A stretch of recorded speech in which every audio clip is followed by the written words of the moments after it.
Hi friends, आज हम ring theory की रिवीजन करेंगे बहुत ही शॉर्ट तरीके से सो दैट हमें नोट्स एक बार रिवाइज हो जाए। बिकॉज जो भी हमारे एग्ज़ाम्स है, बी इट CSIR, गेट और SET, there your learning notes plays a very important role.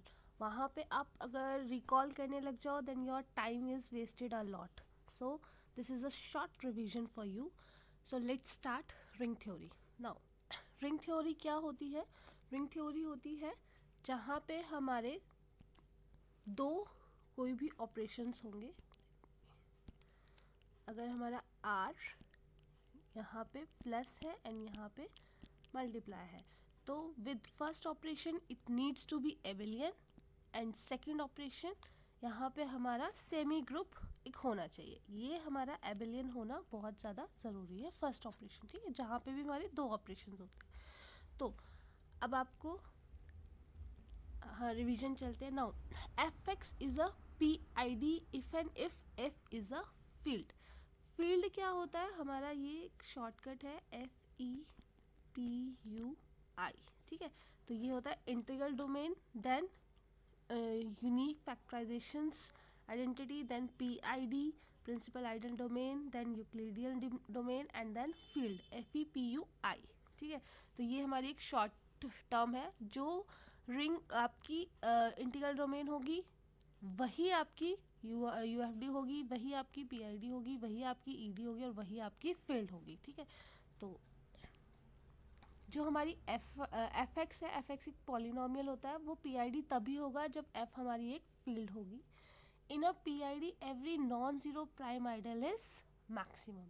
जो हमारी PID होगा उसमें हमारा हर नॉन ज़ीरो प्राइम आइडल क्या होगा? मैक्सिमम होगा, ठीक है।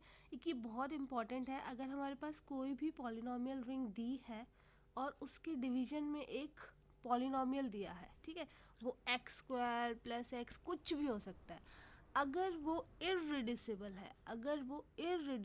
है, ठीक है, और वो मैक्सिमल आइडल है, तो पक्का पक्का हमारा वो फील्ड हो जाएगा, ठीक है। तो ये मैक्सिमल आइडल हम कैसे निकाल सकते हैं? अगर हमारा ये जो पॉलिनोमियल है ये इररिड्यूसिबल है तो वो मैक्सिमल आइडल हो जाएगा और फिर वो RX/PX क्या हो जाएगा? फील्ड हो जाएगा, ठीक है। RX/PX जो है वो प्राइम आइडियल अगर होगा तो ये चीज़ हमारी इंटीग्रल डोमेन के इक्वल हो जाएगी। अगर PX मैक्सिमल होगा तो वो फील्ड होगा, अगर PX प्राइम आइडल होगा तो वो इंटीग्रल डोमेन हो जाएगा, ठीक है। Now NZ is prime. अगर हमारा कोई भी प्राइम है तो वो पक्का से ही हमारा प्राइम प्रिंसिपल आइडल होगा ही होगा, ठीक है। तो एक मिनट, इट्स नॉट मूविंग।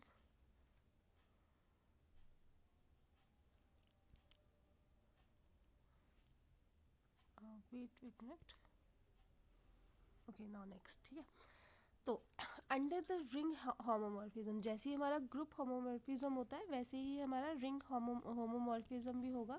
तो उसमें हमारा नील पोटेंट जो है that will be mapping towards the nilpotent only, ठीक है। एंड आइडम पोटेंट कहाँ मैप करेगा? आइडम पोटेंट एलिमेंट ओनली, ठीक है, this is element. Now Fx belongs to ZX। हाँ, अगर हमारी कोई भी पॉलिनोमियल होगी जिसकी डिग्री हमारी 3 या 3 से ज़्यादा होगी तो वो पक्का पक्का रिड्यूसिबल हो जाएगी R पर। जैसे अगर हमारा x4 + 2x² + 1 कुछ भी हो, अगर ये डिग्री हमारी 3 से ज़्यादा है, 3 या 3 से ज़्यादा है, तो दिस इज़ रिड्यूसिबल। ना रिड्यूसिबल का I will give you in short. Reducible क्या होता है? अगर आपका कोई भी पॉलिनोमियल दो पार्ट्स में डिवाइड हो जाए, दो पार्ट्स में डिवाइड हो जाए और वो यूनिट ना हो, ठीक है, वो यूनिट ना हो। यूनिट क्या होता है? जिसका इन्वर्स एग्जिस्ट करता है। यूनिट हमारा ग्रुप लैंग्वेज है, इसमें होता है यूनिट जिसमें हमारा इन्वर्स एग्जिस्ट करता है, ठीक है। तो रिड्यूसिबल वो होंगे जिसपे हम जब इसको पार्ट्स में डिवाइड करेंगे तो ये हमारा यूनिट नहीं आना चाहिए, ठीक है, तो वो रिड्यूसिबल हो जाएगा। जैसे आप समझो 5x² प्लस 10, तो इसमें हम 5 कॉमन ले लेंगे एंड ये आ जाएगा x² प्लस 2। अब आप देखो जो 5 है, क्या 5 का इन्वर्स z में एग्जिस्ट करता है? नहीं ना, क्योंकि 1/5 तो कुछ होता नहीं है z में, तो इट मीन्स ये क्या हो गया, रिड्यूसिबल हो गया। सॉरी, यहाँ पे z में ये इरिड्यूसिबल नहीं, हाँ z में ये रिड्यूसिबल हो गया, सॉरी z में ये रिड्यूसिबल हो गया, लेकिन बाकी जगह ये इरिड्यूसिबल हो जाएगा। ठीक है, तो इफ एफ एक्स बिलोंग, हाँ, तो अगर 3 डिग्री से अबव है तो वो एफ एक्स क्या हो जाएगा, रिड्यूसिबल ओवर आर हो जाएगा। एंड जेड में अगर आपकी डिग्री 2 या 2 से बड़ी है तो वो कॉम्प्लेक्स में हो जाएगा। ऑब्वियसली सारे रूट्स उसके कॉम्प्लेक्स में तो एग्जिस्ट करेंगे ही करेंगे। इट मीन्स कि आपका फंक्शन जो भी पॉलिनोमियल दिया है वो आपके 2 पार्ट्स में आ जाए। ठीक है, आप उसके फैक्टर्स बना सको एक तरह से। ठीक है, तो ये हमने कर लिया ring homomorphism. Now integral domain. Integral domain क्या होता है? इंटीग्रल डोमेन होता है जहाँ पे आपकी कोई भी, जैसे आपने यहाँ पे लिख दिया z6, अब इसको आप अगर 2 × 3 करोगे एंड ये 6 आ जाएगा, तो 6 मॉड्यूलो में ये 0 आ जाएगा। यहाँ पे एक भी 0 ना होने के बाद फिर भी हमारा 0 आ जाए। ठीक है, तो अगर ऐसा हो जाएगा तो ये इंटीग्रल डोमेन नहीं होगा। इंटीग्रल डोमेन ये कहता है कि दो आपके पास कोई भी अगर एलिमेंट्स है तो आंसर 0 तभी आएगा अगर उनमें से कोई एक 0 होना ही चाहिए, उसको 0 डिवाइजर्स बोलते हैं। ठीक है, तो इंटीग्रल डोमेन में कोई भी नॉन जीरो निलपोटेंट एलिमेंट नहीं होगा, क्योंकि अगर नॉन जीरो निलपोटेंट एलिमेंट हो गया तो दो नॉन जीरो एलिमेंट्स को मल्टीप्लाई करने पे 0 आएगा, लेकिन ये तो हमारी कंडीशन सेटिस्फाई करती ही नहीं है इंटीग्रल डोमेन में। इंटीग्रल डोमेन में कभी भी दो नॉन जीरो को मल्टीप्लाई करके 0 नहीं आएगा। 0 तभी आएगा जब कोई भी एक एलिमेंट इसमें 0 होगा। ठीक है, आइडल्स ऑफ आर के आइडल्स क्या होते हैं? 0 एंड आर होते हैं। ठीक है, now order of any finite field is prime और हाँ, अगर आपके पास क्वेश्चन आ जाए कि find the field which one is field, आपके पास ऑप्शन है 15, आपके पास ऑप्शन है 25, ठीक है, दिस इज 25, आपके पास ऑप्शन है 36 और आपके पास ऑप्शन है 49, तो इट्स वेरी इजी, जो भी प्राइम की पावर होगा दैट इज योर फील्ड। जैसे 7² 5², it means these two are correct options. ठीक है, दिस इज अ शॉर्टकट कि ऑर्डर ऑफ फाइनाइट फील्ड क्या होगा, हमेशा प्राइम होगा या प्राइम की पावर होगा। ठीक है, now what are the maximum ideals of Zn?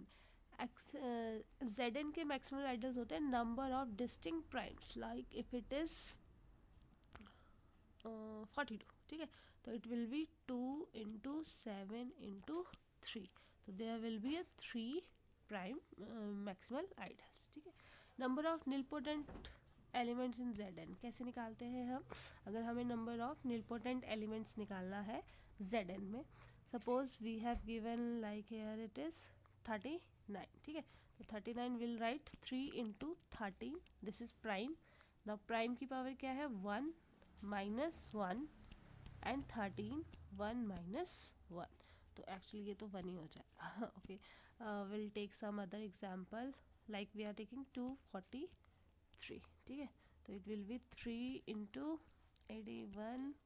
ठीक है, तो इसकी अगर हम प्राइम फैक्टराइजेशन करेंगे तो इट इज़ 3⁵, तो इस 5 में से एक 1 माइनस कर देंगे तो ये 3⁴ 81 आ जाएगा। ठीक है, जो भी हमारे प्राइम है उसकी पावर एक कम कर देंगे। अगर इट इज़ 12 तो 2 2 जो 4, इसमें -1 कर देंगे एंड 3 1 - 1, तो ये आ जाएगा 2 × 3 की पावर 0 मतलब 1, तो 2 आपका आइडम्पोटेंट आ जाएगा। ठीक है, now Zn over Zn integral domain कब होगा? जब ये जो n है ये प्राइम होगी एंड n - 3 डिवाइड्स बाय 4। ठीक है, जैसे हमारा 19 इज 19 है integral domain, if I write like this, तो how will check? 19 is a prime number और 19 - 3 is 16 which is divisible by 14, तो yes, this is integral domain. Now division ring is a non commutative ring. जो division ring होती है हमारी वो commutative ring नहीं होती। कॉम्यूटेटिव प्रॉपर्टी भी no, a into b is equals to b into a, वो नहीं होती है। F upon F x is a field if F x is a field and अगर हमारे पास ये है F x upon F of x, तो ये चीज़ हमारे पास कब फील्ड, ये जो इक्वल्स टू इसको फील्ड कब होगा, अगर ये हमारी फील्ड है और ये हमारी इररिड्यूसिबल पॉलिनोमियल है, तो हमारा इधर आंसर फील्ड आ जाएगा। ठीक है, now R x is P I D. R x P I D कब होगी, polynomial ring P I D कब होगी, जब आर फील्ड होगा। आर एक्स ई डी कब होगी, जब आर फील्ड होगा। Idempotent element of Z R 0 and 1 in a finite C U, prime ideal implies maximal ideal. अगर आपको फाइनाइट सी आर यू है तो प्राइम आइडल क्या होता है, मैक्सिमल आइडल होता है। No polynomial ring is a field. ठीक है, नाउ जेड आई एक्स जो होता है, अगर हम इसको ऐसे लिखे, this is never equals to field, ये फील्ड कभी नहीं होती। R is U F D if R x is also U F D. R field नहीं होता, आर पी आई डी नहीं होता, आर ई डी होता, आर एफ डी होता और आर आई डी होता है। Last point is that R is integral domain which has finitely many ideals, then R is field. Are एक integral domain है जिसके पास फाइनेटली मैनी आइडल्स होंगे तो वो पक्का पक्का फील्ड होगा। दिस इज द शॉर्टकट जो मैं आपको स्टार्टिंग में बताया था। ये फील्ड है Euclidean diamond, P I D, you F D and I D. तो ये इस तरीके से चलता है। अगर कोई भी फील्ड है तो वो पक्का पक्का आई है, फिर पक्का पक्का यू एफ डी है, फिर वो पी आई डी है, फिर वो ई डी है, तभी जाके वो एफ डी होगा ही होगा। सो this is all about. Thank you.